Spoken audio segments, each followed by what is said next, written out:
The topics and opinions expressed on the following show are solely those of the hosts and their guests and not those of W4WN Radio, its employees, or affiliates. We make no recommendations or endorsements for radio show programs, services, or products mentioned on air or on our web. No liability, explicit or implied, shall be extended to W4WN Radio, its employees, or affiliates. Any questions or comments should be directed to those show hosts. Thank you for choosing W4WN Radio. This is Beyond Confidence with your host, Divya Parekh. Do you want to live a more fulfilling life? Do you want to live your legacy and achieve your personal, professional, and financial goals? Well, coming up on Divya Parekh's Beyond Confidence, you will hear real stories of leaders, entrepreneurs, and achievers who have stepped into discomfort, shattered their status quo, and are living the life they want. You will learn how relationships are the key to achieving your aspirations and financial goals. Moving your career or business forward does not have to happen at the expense of your personal or family life, or vice versa. Learn more at www.divyaparekh.com, and you can connect with Divya at contact@divyaparekh.com. This is Beyond Confidence, and now here's your host, Divya Parekh. Good morning. This is Divya, and it's Tuesday, and love this day because I get to be with you. So for each and every one of you who have got our books, I want to thank you because together we can make a difference. Partial profits from the book sales do go to kiva.org, where we help entrepreneurs from all across the globe, especially women entrepreneurs. And if you're thinking which books to get, both the Entrepreneurs Garden as well as Expert to Influencer are going to help you get what you want and live the lifestyle you deserve. And of course, there are several other books that you can feel free to get it. Sales of any books go to partial profits from it, go to kiva.org. And I'm going to invite you, like always, to spend 1 hour of your time every month supporting someone without any strings attached. Let's start this kindness circle and let's keep it going. And let's invite our guest in. So welcome, Angelique. Hello, wonderful to be here. Thank you so much for having me. Oh, it's a pleasure having you over here. So tell us, Angelique, if you remember a moment or a time or a person from your childhood that left a mark on you. Oh, wow. You know, it's so important that we take the time to remember these things because those marks can affect us for the whole rest of our life. And it was my grandmother on my mother's side. My grandmother was a great cook, and she also used to garden. And just the fact that she would take time to share what it is that she really knew and was important on her heart really made an effect on me. What about you? Oh, great question. So I was very lucky to have some really, really good people in my life who left an impact. Although I gotta say, the most impact, the different levels of impact. There was this big, beautiful tropical tree in our backyard with strong, sturdy limbs. And of course, my parents didn't like it, where I would just kind of climb up and take my books with me and read it. I would even sometimes take my blanket. And whenever my parents tried to give me a timeout, I would be climbing on the topmost limbs and taking on it. And they'd be like, please, okay, you're no longer in timeout, just come down. So I think so it was a fun time for me, but not so much as for my parents. So as you kind of grew up under the influence of your grandma, and she liked gardening, and so what would you say that you took away from your association with her?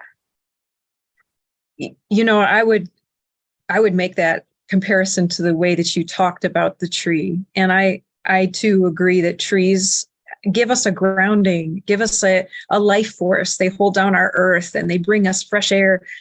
And people who are living in their presence, who aren't trying to be something, who just truly are loving what they do and they're great at it. That's what she was and represented to me. And that's what trees do for us every day too. They just be. If we can all be the tree, we'd all be the best person we can be, right? Absolutely. You said it. So as you continued growing, where did your interest take you? My interests were always in understanding humanity. I felt like it made a lot more sense to look outside into the nature and see how it worked. But humans were a bit confusing to me. So I've always been fascinated with the inner workings of how people made decisions and what decisions made them happy and unhappy and why they made them. So the psychology and such has always been very important to me. Well, human beings are complicated. You're so right. Human beings are really fascinating, just like any creature of the planet. But human beings being human beings with the brain that has developed in comparison to way further ahead than any other species on the planet are definitely of interest. And I can relate to that because I was always fascinated by how did the body work? How did the mind work in the sense, how was everything happening on its own? So that's where it took me down the path of biochemistry and neuroscience. So that said, you mentioned that, you were interested in psychology. So what were some of your initial undertakings in your life? I went through school and I went through college as well. And I have, when I started studying psychology, I admired it, but I found, at least for me and my perspective, I always wanted applicable information. And there's a lot of study about the mind, but the actual application of how to use it and what works and what doesn't is what I wasn't finding in psychiatry. So I do have a minor in philosophy, and I've also gone to do intensive months-long studies with folks like cosmologist John Dobson, who's a mentor of mine, and other spiritual people who knew how to actually apply the information and walk the walk, so to speak. So you asked about how it really manifested for me. How did it play out? I just continued along the path till I found things that worked, and finding people who knew how to walk it. That's what makes it work. You're absolutely right on the spot that it's, you could have the best intentions in the world. You could have all the information in the world. And yet, if you don't have that implementation, and that to implementation done the right way, then you're not going to be able to bring that change or take without that action. It just remains a dream or a wish or a goal. It does not become reality or results. So you really said that. So as you travel through your life, walking with people who had already achieved it, and I'm really a fan of that too, because I've done the same. And when you work with someone or when you follow someone, sometimes you can just be reading books, consuming podcasts, you could be working with someone. When you take the learnings of people who have already been through all of what you may go through, you are getting a shortcut to where you want to go. So that's such a great way of doing it. So yes. Tell us more about where did it finally lead you? Well, where it led me was to recognizing that even though people were incredibly intelligent, like the doctors of psychiatry and such, I knew from also my research, having a background and degree in journalism as well, that 70% of the people who are teaching these things, who are psychiatrists, don't actually apply it. They have the same problems that they're teaching about. So for me, I realized that there really wasn't a degree, so to speak, for walking your talk. And I found that to be unsettling, really, in humanity, that we would be okay with the facade of a degree that we don't know how to walk. And so I decided I was going to create my own.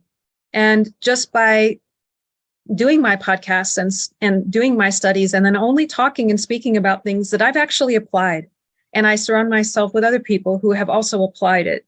Because I believe that there's something that comes from studying with people who've applied it that isn't just the knowledge that we're sharing. it's like what emanates out of the tree. It's not just oxygen and not just beauty, but there is a presence about the tree.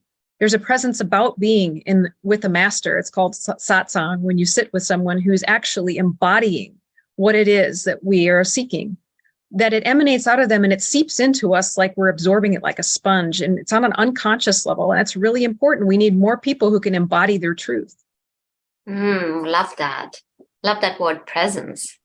Mm-hmm. And it again kind of brings us back to mindfulness and being present, being in the moment. And a lot of people will question that, what does being in the moment even mean? It's being living the life, embracing wherever you are at and without the past and the future. And of course, everybody's definition can be different. It's about accepting. And as you kind of go back to the tree, I love nature. Tree will not question what you're doing underneath it, or it will not question anybody else. The nature knows how to live in harmony. And that's so much more like we need to bring in, not only in our personal lives, but also as a humanity. What do you think of that? It's vital. It's vital because we need to accept, life just like the tree. We can accept beauty and people under it. We can accept the winds. We can accept the rain and the weather. That doesn't necessarily mean we always like all of it, but being in acceptance of it means that we aren't causing stress for ourselves. And when we're not in stress, we're also not causing stress for other people, generally, in addition to whatever they create for themselves, right? Right. So it's vital. No, Great point. You put it beautifully. So now let me ask you this. So here we are. We know what needs to be done. And we know that like implementation is there. People know, most people are aware of things. So for example, one simple thing, I got to exercise, or I got to eat healthy, or I got to sleep 8 hours a day. And yet, what is it that stops them from implementing it?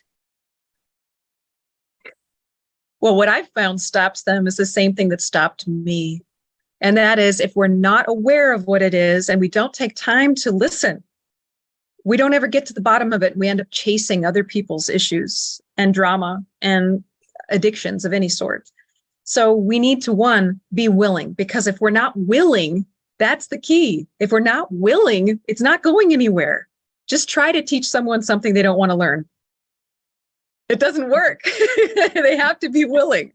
So that's the first step, is if we're willing to ask ourselves important questions like, why am I doing this? And it can't be something that we're blaming on life or our spouse or our job. It has to be really coming from within, because it's always co-ownership. Sure, maybe our spouse caused us a little stress, but what is it that's going inside of us? What's going on in there that makes us think it's okay to do things that are poisonous for us, for example? So you mentioned that as it happened to me. Could you expand on that, if you're okay? Oh, sure. I don't mind at all. As a matter of fact, I feel that when we're at the point when we're ready to talk about what it was that we were addicted to, we're no longer addicted. People who are offended, like, that's the first key. If we're offended by admitting or having someone point out the fact that we have an addiction, we're probably still addicted. It's not an issue once we've gone beyond it. And I had an addiction at a young age to binge eating donuts. I don't know if anybody out there ever has anything that they can relate to on that, but I tell you what, I thought donuts could solve my problems, because I was raised in a situation where my mother was in deep depression for much of my growing up years. And she also had a back problem, so that left her bedridden sometimes. And then my dad was a workaholic, so he was gone all the time. And that left me caretaking everybody, really, including my younger brother. And the only time I found that I could do something that was only of my own volition or my own choice was at night, late at night, after all the chores were done. So it was probably midnight. And I had my secret stash of my white box of Entenmann's crullers in my room under my bed. and I could go grocery shopping. So I was lucky enough to be able to be the person to have the donuts and knew where they were and had my hid stash. And I got down to the bottom of the box of donuts. I'd eaten every single last crumb. I mean, I'm holding the white container and the cellophane is crackling a little bit and I'm trying to stay quiet. And I get down to the bottom and pull out my little crumbs and I'm nibbling. And as I'm sitting there, starting to get what they call the Joneses, realizing I don't have any more donuts and I want more donuts. I had two choices. Am I going to try to jump out the window and go get myself some more donuts at the gas station? Or am I going to sit here and give myself the opportunity to learn a little bit? Like, I am stuffed. I'm sick to my stomach. I'm sick. I'm literally sick. And yet I still want more donuts. So I realized it's not a hunger issue. I'm not hungry. So if I'm not hungry and I don't really want donuts, that led to self-inquiry. What do I really want? What do I really want? And I'm sitting there in my bedroom and I'm a young teenager. I don't know how old I was. I don't remember. But so you were still a child. Oh, yes, still a child. And at the time when you were supposed to be playing out, you had all the responsibility at home and you were taking care of your mom and you were taking care of younger brother. I don't know how many kids would do that and not sneak out or shun their responsibilities. And so it's important to have compassion as well. So tell us, how did you even become aware? I mean, you were so young at that time. Well, I was, but yet at the same time, when you have other people around you who aren't responsible, we become over-responsible, which actually became a psychological problem. I mean, I had hypervigilance issues. I was always wanting to make sure everything was okay and everybody else was okay. But as a child, in some ways, it really helped me because I knew I couldn't get help from either one of my parents. And the answer to the question, what do I really want, was a really important answer. It led to another question, but my answer was, I really wanted love, which I've found is basically the answer to most every addiction. So far, I've never met anybody and worked with anybody as a mentor with someone who that wasn't the answer. And so that led me to saying, well, I can't get it from my parents. I can't get love from them because they're dealing with themselves. So where can I get it? And how do I experience love? And that helped me to learn some things that I could do even as a young child to love myself. So that led me to start a self-love you movement. So tell us, when you were that young child, when you realized, or when did you become aware of that there was something going on, and when did you question, and what was the result of it? Well, I think any of us can know how do we know we have an addiction? We lie about it. We say, oh, I don't have that problem, or no, I don't need to have all those donuts, or we might pretend we don't eat donuts when we're in front of other people. We hide them, like I hid my box of donuts, or we deny. We deny, that there's an issue. We just avoid the whole problem overall. So lying, denying, and hiding are three ways that we can know that we have a problem. So I did that with donuts, but there are more than one addiction. Usually people have 2 to 3 addictions. When we have one, we have more than one because it's really not the issue with the addiction. So if you're open to it, I'd love to hear, did you have any other addictions that you were aware of? Oh, yes. Yes, I did. And I had to work through those as well. What I didn't know was the more recent overcoming of addictions was codependency. The one the one in the middle of that I had worked out was workaholism. So I had done all those things really as a source or way to be able to achieve the recognition for myself that I felt that I needed, because I couldn't get love from outside of me in the way that I felt that I needed it. And I couldn't succeed at my love relationships with my family. So I thought, well, I can succeed at work, so let's just keep doing that. So what I'm hearing is that workaholism, and we will explore that because so many people are workaholics, and sometimes they even take pride in that. Oh, yes. And guilty. I've been guilty. Okay. It's a norm to be a workaholic. And if somebody is going for work-life balance, then it's like, So of course, that's different generations, and especially millennials and Z Gen are bringing that change about, where having that time with family and time for oneself is really, really important. So when we talk about workaholism, so what's showing up for me is that vacuum, which could be filled by love, is being filled by work. That, okay, if I work, I'll get recognized. And that external validation somehow replaces, to some extent, that love that you were seeking. Yes. And that is absolutely true. And in my case, I took it even a step farther, because my work was always about giving to other people the same way it was in my family growing up. Mm-hmm. So I still wasn't, I did not try to get validation from even the accolades. As a matter of fact, I didn't want people to point out that I was doing a good job, because there were other issues growing up in my family where it's just not a good idea to get praised by other people, because there's jealousy and competition and other things that I didn't understand that. And even doing what I'm doing right now, it took a lot of personal inner work in order to do what I'm doing right now.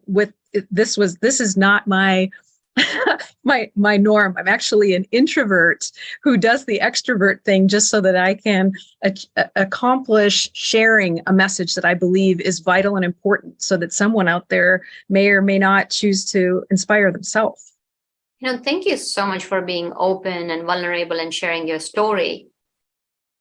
Absolutely. That's the only way that we can all really make a connection. And I want to acknowledge you and give you a shout out for the work you've done on yourself, because that's one of the hardest things to do.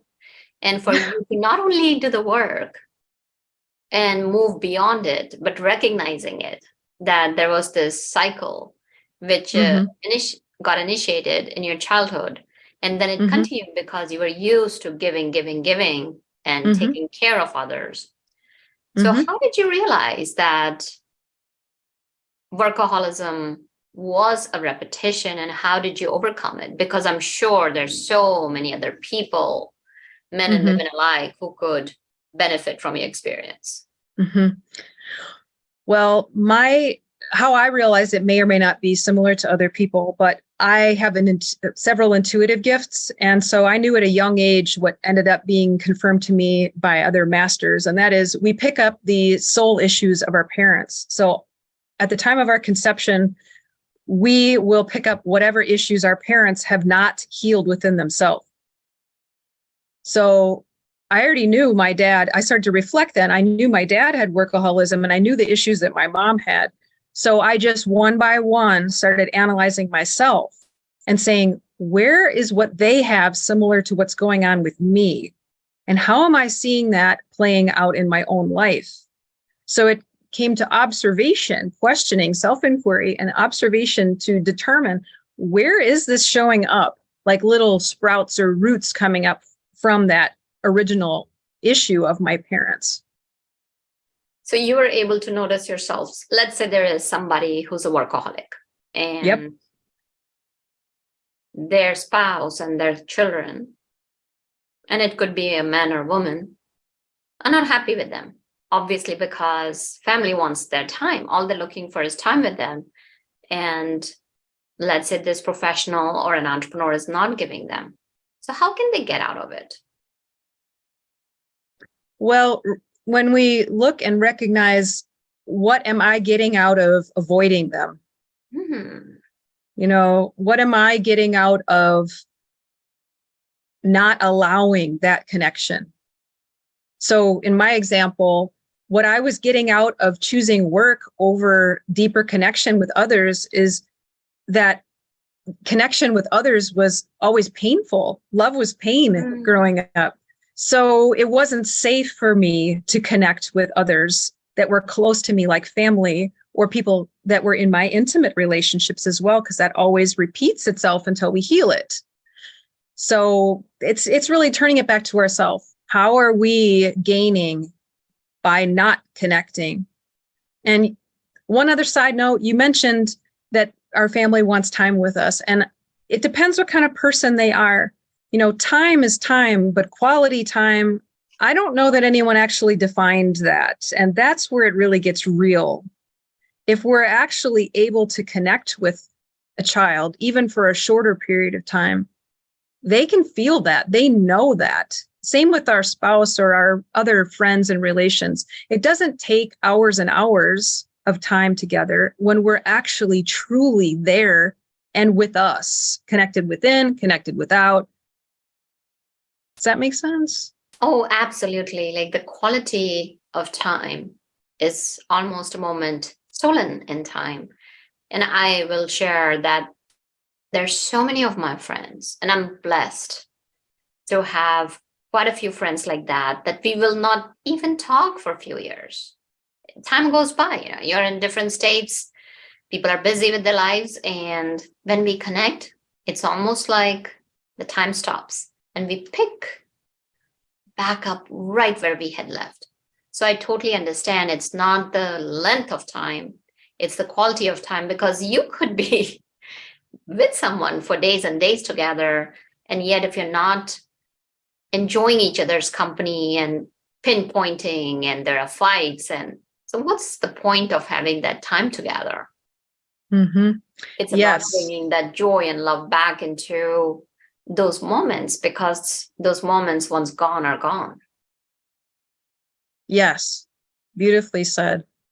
And just if there's anybody out there who is in a relationship with someone who's a narcissist, that doesn't really apply. And I can speak that firsthand, because you could spend all the time in the world with someone who has a narcissistic personality disorder, and you can offer all the connection you want to offer, but you're never going to get the connection because they're not connected with themselves. So you'll be seeking something in pain for years and feeling like it's all you, and that there must be something wrong with you, that you can't get a connection or any quality time, no matter how much time you spend with this person. So just give yourself a break. If you don't know what narcissistic personality disorder is, look it up and start to look into codependency and enabling, because being on the opposite side of that and being the enabler to a codependent with addictions, like serious addictions that cause them self-harm on a bodily level as well as others, people who haven't done it don't understand it. But you can learn about it. Absolutely. Could you speak more to that? Because I'm sure there are a lot of women out there and a lot of men as well, like where they're in these toxic relationships where being together is not doing anything for one person, or maybe doing it. And as you talked about the codependency and enabler, that'll be very helpful. Well, yes. And it kind of goes back to what we spoke about earlier when I said, if we have an addiction to anything, even if it's enabling, even if it's codependency, we have to ask ourselves, what are we getting out of that? That was the only way I knew how to give, because that's the only way that I could give in my family of origin.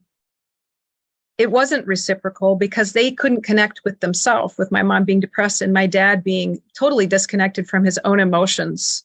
Having experiences in war and just choosing to never disconnect with his emotions because he considered that weak.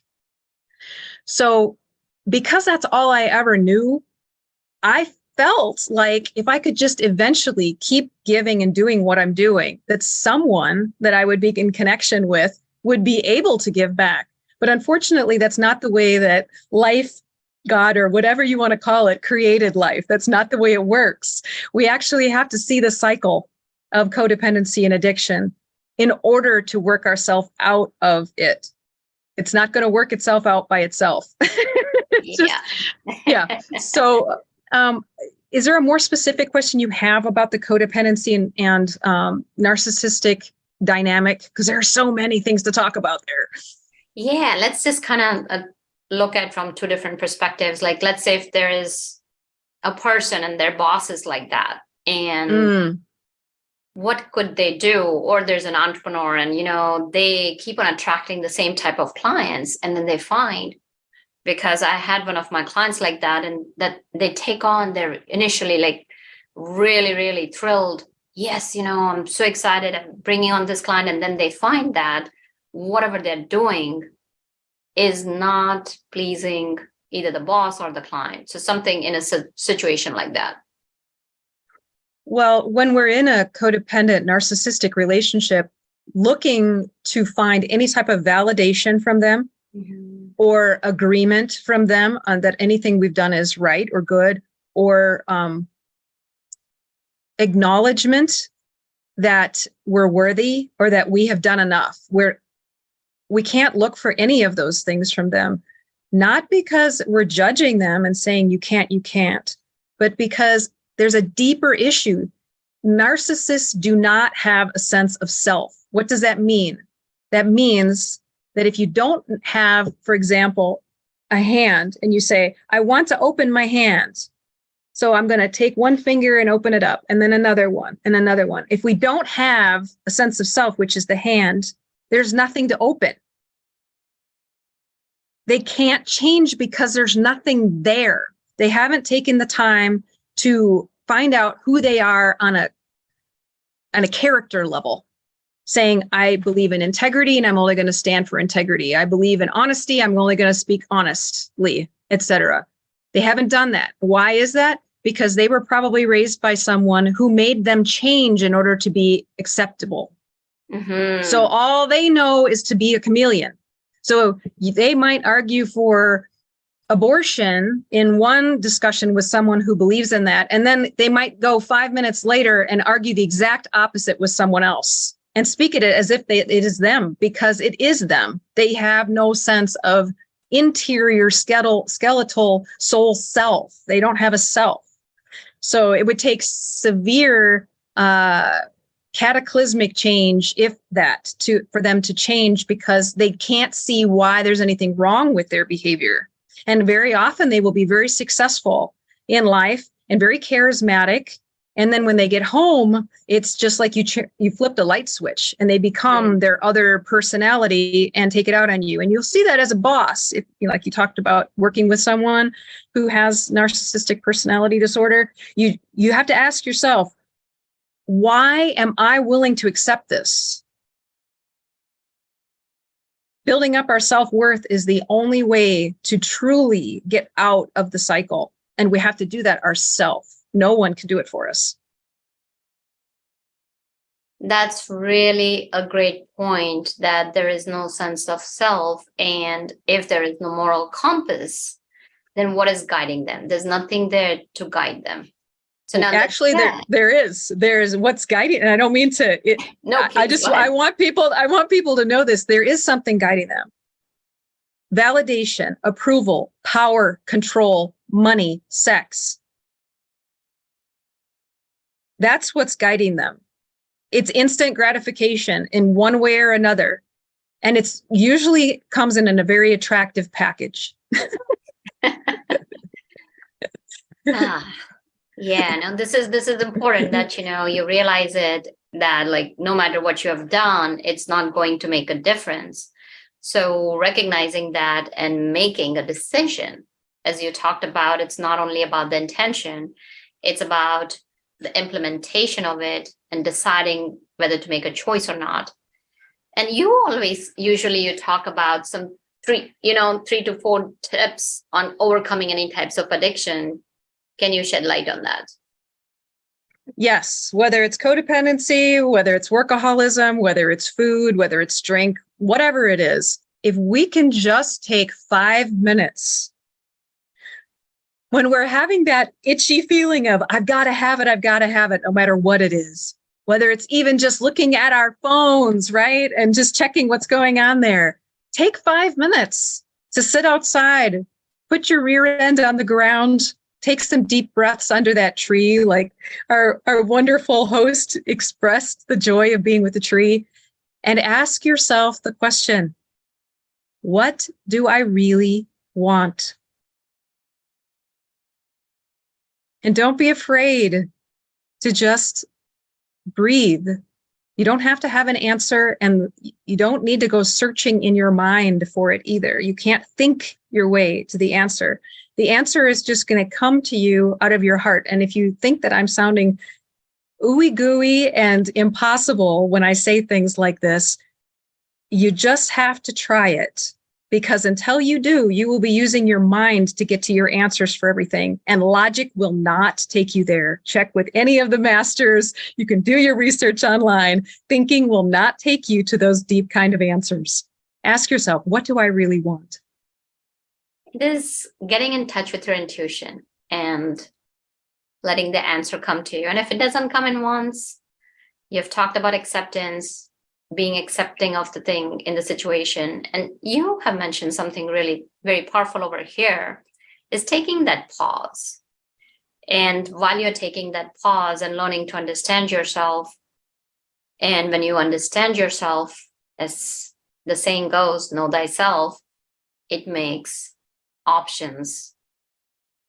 more options available. And it also allows you to make choices, even if it is in tiny, tiny steps. Mm-hmm. So tell us, how you have taken this knowledge and combined in your books, because I can definitely see it in the background. Well, thank you. After I had come to that tip, I also work with a physician, Dr. Waquita Calloway, who endorses this tip. She has worked since 1990 in her private practice, but she also studied at Emory. And she knew that she wanted to go into private practice because medical and other type of conventional medicines go after symptoms. They're trying to treat a symptom. They don't treat the root cause. This tip that I just mentioned, asking yourself, what do I really want, goes after the root cause. And think of how powerful that is, that you can ask yourself the question that is the root cause of why you do that thing that is harming you. And you are the only one who can answer that question. Very powerful. And that's what these books also do behind you. I've created 13 different styles of books. I've got 11 journals that are on the bottom shelf. I've got 2 different books for affirmations, one with a journal and one without. So it's a coffee table book, and my deck of cards as well. And these affirmations are affirmative words that are used to both challenge some of your existing beliefs that may not be helpful to you, that could be limiting, and also encourage you in your growth and self-worth. Oh, that's powerful. So tell us, you have written extensively, and you also have a deck of cards. What would you say are some of your favorite affirmations? Oh, goodness.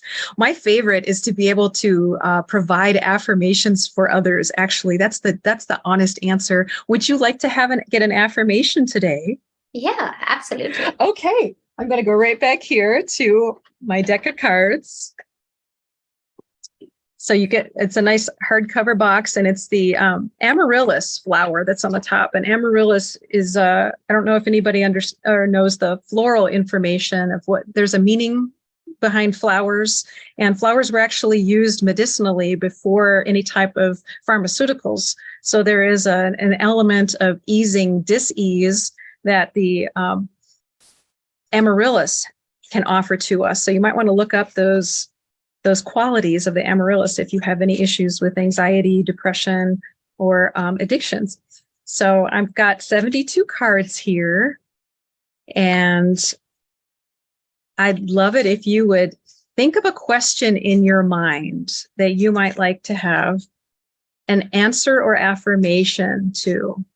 And think of a question that you don't mind sharing later for others, if you would, so that you can share that. Mm-hmm.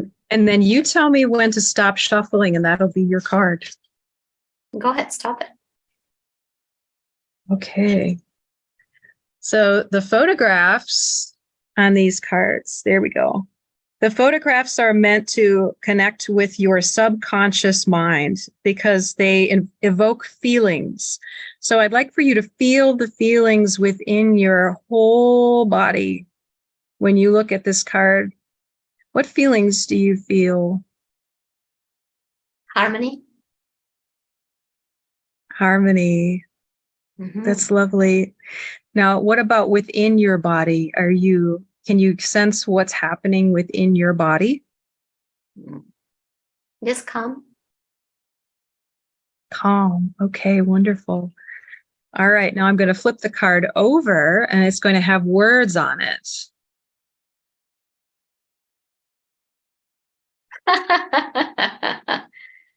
And that's amazing. It's right in with me.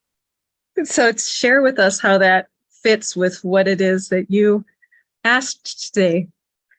Well, the question was that how can I bring more of nature in my life? And what I've started doing is just this week, past week is I'm going out and sitting in my backyard more. As long as it's not a, podcast or where I'm doing, because then Sure. here the cardinals are very, very chirpy right now, or the dog's barking. I don't know how the audience would take that. So calls where, I'll ask for people's permission. Are you good if I go back? So I'm taking some of my meetings in my backyard and also trying to fully charge my computer and go out there and work. So what's the question. Very good. So that ties in perfectly with what it is that you are asking. And people can use the decks of cards and affirmations like that. And for example, you might have that card and just put it up as a reminder, maybe in your bathroom mirror or on your desk, so that it's a visual, not only to confirm it on a subconscious level for you that you heard you, that you want to spend more time in nature and that you're paying attention. You're not ignoring your inner needs and inner wants. And it's also just a little tip, like something to say, hey, when you look down on it and see it, it's time to go outside. Absolutely. Oh, what a fascinating exercise. Yes. So, and you can use the journals as well with that. And so, for example, when you were listening to your inner, your body messages, you could ask yourself, how do I feel? And write that in the journal. And then you could ask yourself, what do I think? And write that in the journal. And then ask yourself, what do I want? And some of those questions you might not have answers to, but just by asking the question, it'll start to stir some things up and you'll get to know yourself even better, if that's possible for someone like you. Oh, I am at the lowest rung of the ladder. A lot to learn still. So much more to learn. Life is a continuous learning journey. And always. Yeah. And that was beautiful. So if you were to part with some tips or share any of your other wisdom nuggets as we wrap it up, please go ahead. I would just encourage you, there are things we might be afraid of that are underneath what it is that we're doing that's harming us. But there's nothing to be truly afraid of except staying stuck. Because when we're stuck, nothing is ever going to change. And if that's good enough, you can stay there. But if you want something better, don't be afraid to take the time to look within. It's like, we don't want to be afraid of it like we're afraid of the dark when we're a child and we are afraid that there's something under the bed. The monsters under the bed are only things that we're imagining. I'm not saying that there aren't things out there that are harmful. I'm just saying that what's in your mind isn't something that ought to scare you.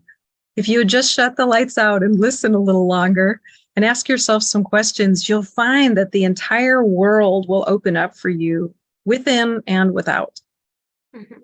Beautiful. Thank you for sharing that. And thank you for joining us today. And where can people find you? And thank you so much for asking. Thank you. Thank you. I'd love to be able to meet anyone in person. I have my company, Will You, is an inspirational multimedia company that provides personal growth, adventure travel tours, and unconditional tips for love. So with that said, you can go to willyougrow.com. You could join me in the Smoky Mountains of East Tennessee to go on a tour up in the Smoky Mountains to take a beautiful hike and do meditation up there, or in South Carolina on Hunting Island. We'll also have some other travel tours coming up over the year, so just keep checking back to willyougrow.com. Or if you have a personal question you'd like to reach out, feel free to go to my website and just drop me a line there. You can also see my YouTube channel, Will You Grow Adventure Love. So hope to see you soon. Absolutely. And where can they find your books? On willyougrow.com, there's a section there that has my books. And also, if you'd like to sign up for free affirmations in your inbox once a week, there's a spot there right up at the top of the homepage where you can click on that and get a free delivery of a happy affirmation message in your inbox every Monday morning. Oh, fantastic. Thank you so much, Angelique, for sharing your Thank wisdom you. with us and joining us. Thank you. I enjoyed our conversation. Oh, thank you so much. And your stories about the trees are inspirational and very heartwarming for sure. Oh, thank you. And thank you, listeners. So blessed to have you in our lives because we love you. And without you, the show would not be possible. So reach out to us with any questions you have and who can we bring so that you can live the life you deserve and you get the tools and strategies and inspiration. So reach out to us as you always do. And I'm super thankful for that. And let us know. And last but not the least, thank you, Juan, for making the show possible. So until next time, be well and take care.